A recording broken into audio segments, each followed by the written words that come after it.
අහිතකර ශුද්‍ර ජීවීන්, අහිතකර ශාක වර්ග අපේ රට ඇතුළත් වීමේ විශාල අනතුරක් තිබෙනවා. ඒ වගේම බැරලෝහ වර්ග ඇතුළු වීමේ විශාල අනතුරක් තිබෙනවා. ඒ නිසා ජනාධිපතිවරයාට අපි බල කරලා කියනවා මේ කාබනික පොහොර ආනයනය කිරීම සඳහා මේ ගනු ලැබූ ඉක්මන් තීන්දුව කරුණාකරලා නතර කරන්න. ඒ සඳහා දිගු කාලීන පරීක්ෂණ සැලැස්ම, දිගු කාලීන තත්ත්ව පරීක්ෂාවේ සැලැස්මක් අනුව පමණයි කරනවා නම් කළ යුතු වන්නේ. කරනවා නම් එසේ නැතුව කඩුමුඩි වඳුර වැස්සට ගෙවල් හදන්න යනවා. එහෙම නැත්නම් අර නේද මොකක් හරි තදියම් වුණාම පිට්ටනියක් හොයන්න යනවා. හරිද? මේ තීන්දුව ගන්න එපා කියලා අපි ජනාධිපතිවරයාට කියන්නේ. හැබැයි මොකද අපි දන්නවා අපේ රටේ කුස්කර්මාන්තයේ තියෙන ප්‍රශ්නේ. විශේෂයෙන් ගත්තොත් අපේ රටේ කුස්කර්මාන්තයේ මුහුණ දී තිබෙන ප්‍රධාන ගැටලු ගණනාවක් තිබෙනවා. බීජ, ඉඩම්, ජලය, යෙදවුම්, තාක්ෂණය, ගබඩාකරණය හා අතුරු නිෂ්පාදන, ප්‍රවාහනය, වෙළඳාම මේ ආදී ශේෂ්ත්‍ර ගණනාවක අපේ රටේ කුස්කර්මාන්තයේ ගැටලු සමාදෝයක් මුහුණ දී තිබෙනවා. හැබැයි ඒ සියල්ල කෙසේ වෙතත් ජනාධිපතිවරයා මේ ගනු ලැබූ තීන්දුව විසින් අපි සාකච්ඡාවට බඳුන් කළ යුතු ප්‍රධාන කරුණු දෙකක් තිබෙනවා. එකක් තමයි බීජ. අපි දන්නවා ලෝකේ ප්‍රධානම මාෆියාවන් තිබෙනවා. විලඳ මාෆියාව. අවියායුධ මාෆියාව ලෝකේ ප්‍රධාන විලඳ මාෆියාව. ඖෂධ මාෆියාව ලෝකේ ප්‍රධාන විලඳ මාෆියාව.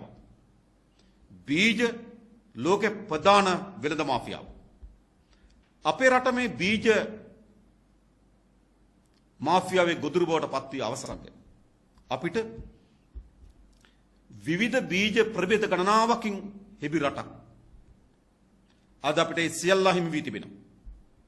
දිගු කාලයක් තිස්සේ මේ පාලකයන් අනුගමනය කරන ලද කුෂ්කාර්මික ප්‍රතිපත්තිය හේතු කොටගෙන අපේ බීජ පර්යේෂණ ආතන කඩා වැටෙනවා. බීජ ගොවි පොළවල් කැලෑ වැහෙන්න පටන් ගත්තා. ස්වදේශීය බීජ නිෂ්පාදනයේ මුළුමනින්ම ඇන හිටී තිබෙනවා. නිසා අද ලෝකේ බහුජාතික සමාගම්වල වමනාවන් අනුව ඒ වෙළඳ මාෆියාවට යටත් වුණු බීජ වෙළඳ පොලක් අද අපිට තිබෙන්නේ. ඉස්සර අපිට විශාල ලොකු වට්ටක් යට තිබුණා. වට්ටක්ක තිබුණා. අද අපිට තිබෙන්නේ ගොවි ජනතාවට කියලා ලොකු වට්ටක්ක වැලක හැදෙන්න ගෙඩි කුඩා ප්‍රමාණයක්. හැබැයි කොලයක් ගානේ හැදෙන වට්ටක් යට ගෙනත් දෙන්නම් කියලා අපිට දුබායි වට්ටක්ක, මීමිනි වට්ටක්ක ගෙනත් දෙන්න පටන් ගත්තා. ඒ අර අපේ රටේ මුළු ස්වදේශීය බීජ සම්පත අදට අහිමි වී තිබෙනවා. හැබැයි බීජ සමග තමයි මේ යෙදුම් මෙමින් තිබෙන්නේ. ඒ බීජ සඳහා මේ රසායනික පොර අවශ්‍යයි. ඒ බීජ සඳහා අනෙකුත් රසායනික යෙදවුම් අවශ්‍යයි.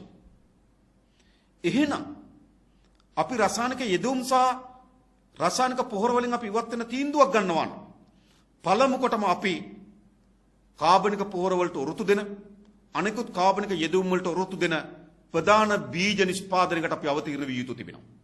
හැබැයි මේ ජනාධිපතිවරයාගේ සැලැස්ම මේ පිළිබඳ කිසිදු සැලකිල්ලට භාජනය නොකර තිබෙන බව තමයි අපිට පෙන්වුම් කරමින් තිබෙන්නේ. ඊළඟ යෙදවුම් රසායනික පොහොර වෙනුවට අපි කාබනික යෙදවුම් සඳහා යනවා නම් ඒ සඳහා අවශ්‍ය කරන කාබනික යෙදවුම් ප්‍රමාණය නිෂ්පාදනය කරන්නේ කොහොමද? ඒ සඳහා තිබෙන තාක්ෂණය කොතනද තිබෙන්නේ? ඒ තාක්ෂණ අපි එක්රැස් කරගන්නේ කොහොමද? ගොවි ජනතාවට ඒ ගෙන යාම සඳහා තිබෙන වැඩපිළිවෙල කුමක්ද? ඒ කිසිවක් මේ තීන්දුව ඇතුළේ ජනාධිපතිවරයාට නොමැති බව තමයි පෙන්වුම් කරලා තිබෙන්නේ. ඊළඟ අපේ කුෂ්කර්මාන්තයේ මේ බහුජාතික සමාගම් වල වලල්ලක් ගොදුරක් බවට පත් වෙන ප්‍රධාන හේතුව බවට පත් වුණා අපේ කුසි ව්‍යාප්ත සේවය මුළුමනින්ම බිඳ වැටුණා. මුළුමනින්ම බිඳ වැටුණා. අපිට 60 70 දශකයේ ඉතාමත් හොඳ ශක්තිමත් කුසි ව්‍යාප්ත සේවයක් තිබුණා. කුසි උපදේශක යාන්ත්‍රණයක් තිබුණා. ගොවි ජනතාවගේ ගොවි පොළට ඇවිල්ලා වගා කරන විදිය, යෙදුම් යොදන ආකාරය, කෘමි උදරක් આવත් යෙදිය යුත්තේ කුමක්ද? වල් වැඩි වෙලා තිබෙනවා නම්, වල් පැලෑටි වැඩි වෙලා තිබෙනවා නම්, ඒට කල යුතු බෙහෙත කුමක්ද කියලා අපිට නිර්දේශ ලබා දී යුතු උතාමත් ව්‍යාප්ත වුණු කුසි ව්‍යාප්ත සේවයක් තිබුණා. ඒක මුළුමනින්ම කඩාවැට්ටුවා.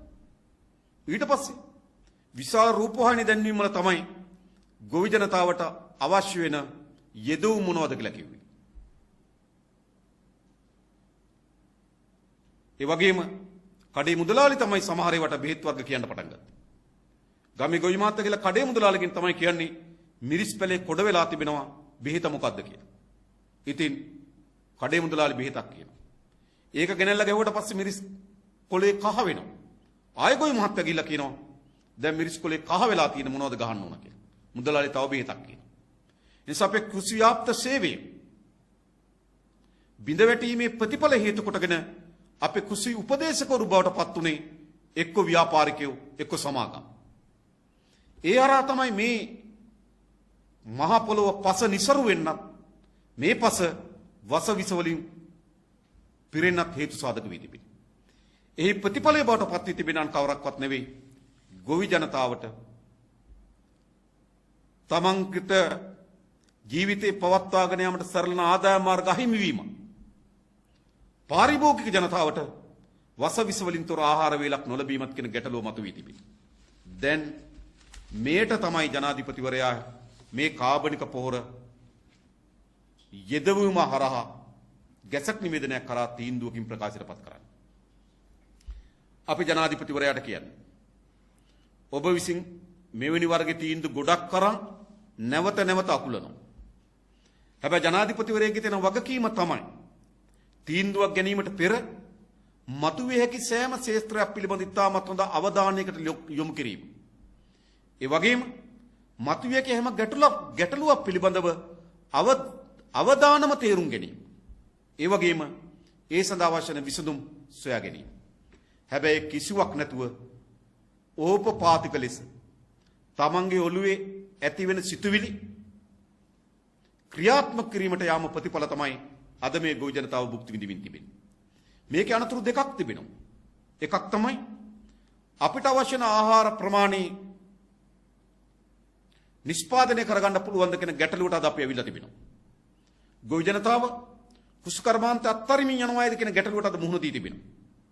ඒ ඇතුලේ ක්‍රමානුකූල ගොවි ජනතාව කුෂ්කර්මාන්තයෙන් පළවා හැර ඒ ඉඩම් සානික සම්පත් බහුජාතික සමාගම් වෙත ලබා දීම සඳහා කොම්පැනි වෙත ලබා දීම සඳහා ජනාධිපතිවරයා සකස් කර තිබෙන වැඩපිළිවෙලේ කොටසක් ලෙස මේ තීන්දුව ගත්තාද කියන සැකය අද අපි තුල පැන නගින්න තිබෙනවා. ඒ වගේම අපේ රටේ කාබනික ගොවිතැන පිළිබඳ විශාල උනන්දුවක් තිබෙනවා. ඒ සඳහා ස්වේච්ඡාවේ මැදිහත් වෙන පුද්ගලයන් සංවිධාන ගණනාවක් හිටියා. උන් ස්වේච්ඡාවේ මැදිහත් වෙමින් තිබුණා. සමහර විට උන්ට ව්‍යාපාර අරමුණු තිබුණේ නැහැ. ඒට අපේ පක්ෂෙත් ප්‍රබල දායකත්වයක් ලබා දෙමින් තිබුණා. අපේ පක්ෂ සහෝදරු ගණනාවක් ඒ පිළිබඳව පරීක්ෂණ කරමින් තිබුණා. ඒ සඳහා ගොවි ජනතාව උනන්දු කරමින් තිබුණා. ඒ නිසා ක්‍රමානුකූලව මේ කාබනික ගොවිතැන පිළිබඳවත් ඒට ගොවි ජනතාව ඒකරාශී කර ගැනීමත් ඒ සඳහා අවශ්‍ය වෙන යෙදවුම් පිළිබඳවත් විශාල උනන්දුකින් කටයුතු කරපු කණ්ඩායමක් සංවිධාන පුද්ගලයන් අපේ රටේ හිටියා. හැබැයි මේ ජනාධිපතිවරයාගේ තීන්දුව විසින් විය හැකි වන්නේ මුළුමනින්ම කාබනික ගොවිතැන ප්‍රතික්ෂේප වීම. ඒ අනතුරු අද තිබෙනවා. එයි යථාර්ථවාදී කළ නොහැකි මතුවේ හැකි ගැටලු පිළිබඳ කිසිදු අවධානයක් සහිත විසඳුම් නැති මතුවෙන ගැටලුවට එක එක වර්ගයේ කතා කියන එක එක වර්ගයේ කතා. එක්ක අඩු වෙන ආදායමට සල්ලි දෙනවා කියනවා. එහෙම නැත්නම් පිට රටින් ආනයන කරනවා කියනවා. මම මේ තීන්දුව ආපස්සට ගන්න නැහැ කියනවා. ඒ වගේ තීන්දුව හරහා විය හැකි දේ තමයි අපේ රටේ කාබනික වගාව පිළිබඳ උනන්දුවක් තිබුණු. කාබනික වගාව ව්‍යාප්ත කිරීම සඳහා තමන්ගේ කාලයේ ශ්‍රමය දැනුම වැය කළද බොහෝ සමාජ කණ්ඩායම් සහ පුද්ගලයන් ඒ ගොඩනගලද මහා ව්‍යායාමය අසාර්ථකයයි කියලා මේ ව්‍යාපෘති හරහා තහවුරු වීම අනතුරු තියෙනවා. ඔන්න දැක්කනේ ජනාධිපතිවරයා කාබනික පොහොර වලට ගියා. කාබනික යෙදවුම් වලට ගියා. කුෂ්කර්මාන්තේ කඩා වැටුණා. ඒ නිසා තවදුරටත් කාබනික පොහොර සහ කාබනික අනෙකුත් යෙදවුම් ප්‍රතිඵලදායක නැහැ කියන මතයක් ගොඩනැගීමේ අනතුරක් තිබෙනවා. මේ අනතුරු තිබෙනවා මාද. මොකද මෙවැනි කිසිදු තර්කානුකූල විද්‍යාත්මක සංවිධානාත්මක සලස්මක් නැතුව මේ ගනු ලැබූ තීන්දුව විසින් විය හැකි වන්නේ අපේ රටේ කාබනික ගොවිතැන පිළිබඳ තිබුණු මහා සුබවාදී බලාපොරොත්තු පවා ප්‍රතික්ෂේප වීමේ අනතුරකට අද මුහුණ දීලා තිබෙනවා. ඒ නිසා දැන් වහාම ජනාධිපතිවරයා මොකද මේක ඔබ දන්න උඩ රට එළවලු ගත්තොත් වර්ෂය පුරාම වගා වෙනවා. ගලවනවා, ඉන්ධනම ඔබ ගියොත් අද නුවරඑළියේ, වැලිමඩ, බණ්ඩාරවැල ප්‍රදේශ වලට ගියොත් වගා කරන බිම් තියෙනවා.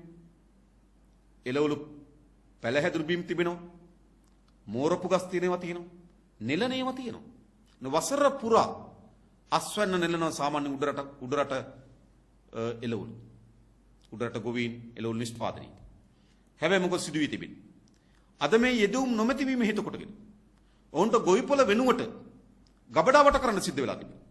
ගොවිපොළ වෙනුවට පොහොර තෙල් හොය කඩවල් ගන්න රස්තියාදු වෙන්න සිදු වී තිබෙනවා. තමන්ගේ ඇස් ඉදිරිපිට තමන්ගේ එළවලු වගා කනාටු වෙමින් තිබෙනවා. අත්තරින්න පොළොඹමින් තිබෙනවා. දැන් ජනාධිපතිවරයා කෝයකට විසඳුම් හොයනවාද?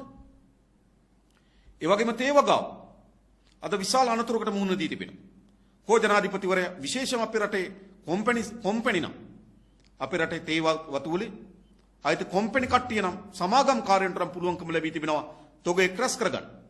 හැබැයි සාමාන්‍ය එදිනෙදා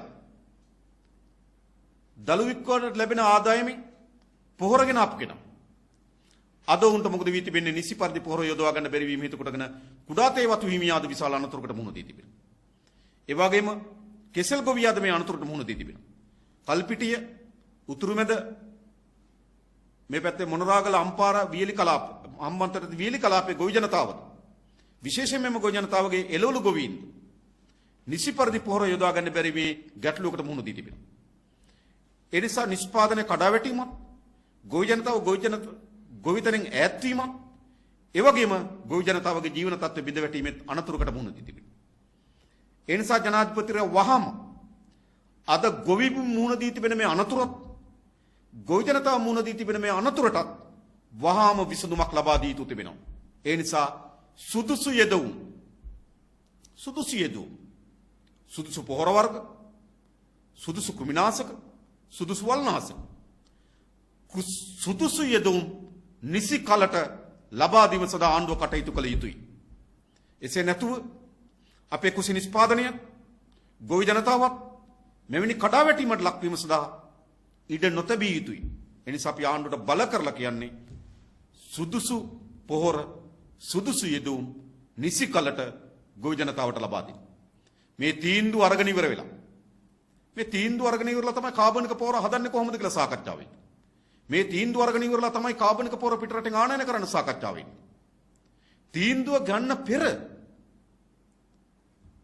මේ කියන්නේ ගෝඨාභය රාජපක්ෂ මැතිතුමාගේ නිවසේ තියෙන එතුමා කිව්වනේ නේද?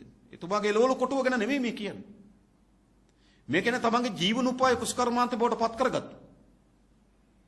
රටක ආහාර සුරක්ෂිතභාවය අතිශය වැදගත් වුණු. අපේ ශ්‍රම බලකායෙන් 28කට ආසන්න ප්‍රමාණයක් යෙදෙන ජාතික නිෂ්පාදන 7ක දායකත්වයක් සපයා දෙන. අපේ රටේ කර්මාන්ත වලින් කුසි නිෂ්පාදන පදනම් කරගත්තු කර්මාන්ත 25ක් පමණ තිබෙන. අපේ රටේ අපනාන ආදායම විශාල පංගුවක් නියෝජනය කරන ශේෂ්ත්‍රයක් පිළිබඳව ජනාධිපතිවරයෙක් තීන්දුවක් ගන්නකොට මේට වඩා සැලකිලිමත් ලෙස තීන්දුව ගත යුතු තිබුණා. නමුත් පෙන්눔 කරමින් තිබෙන්නේ එවැනි තීන්දුවක් නොගැනීමෙන් නැවත තීන්දුවෙන් පසුව විවිධ උත්තර හොයන්න යාමින් මේ තව තවත් අර්බුදයට පත් වෙමින් තිබෙනවා. ඒ නිසා වහාම කුසි නිෂ්පාදන කිරීමේ යෙදෙන ගොවි ජනතාවත් වර්තමානයේ මුහුණ දී තිබෙන ගැටලු වලට වහාම විසඳුම් ලබා දෙන්න කියන බල කිරීම අපි ජනාධිපතිවරයාට කරමු. මේ කරුණු කීපේ තමයි අපිට ඔබට ඉදිරිපත් කරන්න තිබුණේ. ඊට අමතරව ප්‍රශ්න මොනවත් තිබෙනවනම් ඔබට දැනගන්න පුළුවන්.